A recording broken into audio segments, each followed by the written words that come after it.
Kama tulivyojua, serikali ya awamu ya 6 inayoongozwa na Mheshimiwa Dr. Samia Suluhu Hassan, Rais wa Jamhuri ya Muungano wa Tanzania, imejikita katika kuboresha na kuimarisha miundombinu ya usafirishaji. Kama mnavyojua, serikali imeweka fedha nyingi sana katika miradi hii.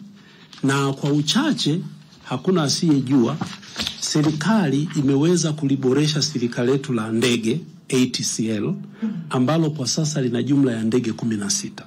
Sasa kazi ya serikali na kama mafanikio haya makubwa ambayo yamefanywa na rais wetu Dr. Samia Suluhu Hassan ya kuliboresha hili shirika, maana yake miundombinu inaboreshwa na serikali, lakini jukumu la Chuo cha Taifa cha Usafirishaji kuhakikisha wataalamu katika usafiri wa anga wanakuwepo wa kutosha na wanazalishwa wenye ujuzi wa kukidhi mahitaji ya shirika hili la ndege.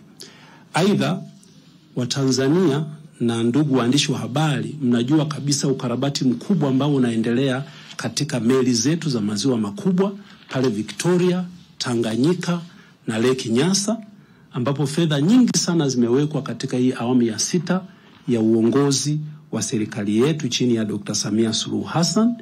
Na kwa mtizamo huo ni jukumu pia la chuo chetu kuhakikisha linazalisha wataalamu ambao wataweza kusimamia usafiri wa njia ya maji na katika ujenzi na ukarabati. Labda kwa ufupi tu niseme hili. Wakati unafanyika ujenzi wa meli kule Victoria, wataalamu wengi walitoka nje ya nchi, yani Korea, na wachache kutoka ndani ya nchi.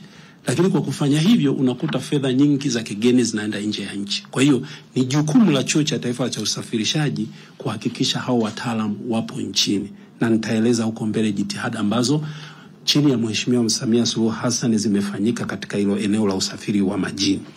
Pia wote tunafahamu uwekezaji mkubwa ambao serikali ya awamu ya 6 imeweka katika kuboresha au kujenga miundombinu ya usafiri kwa njia ya reli.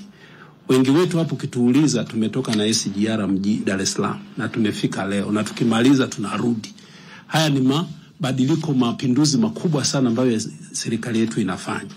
Lakini ili kuhakikisha mapinduzi haya ni endelevu, lazima kuna wataalamu ambao wanaweza kusimamia miundombinu ambayo serikali imewekeza, ni kuanzia kwenye operation, management mpaka kufika kwenye maintenance ambao ni ukarabati wa miundombinu ambayo ipo. Kwa hiyo Chuo cha Taifa cha Usafirishaji baada ya kupewa hili jukumu pia katika hili eneo tunazalisha hawa wataalamu.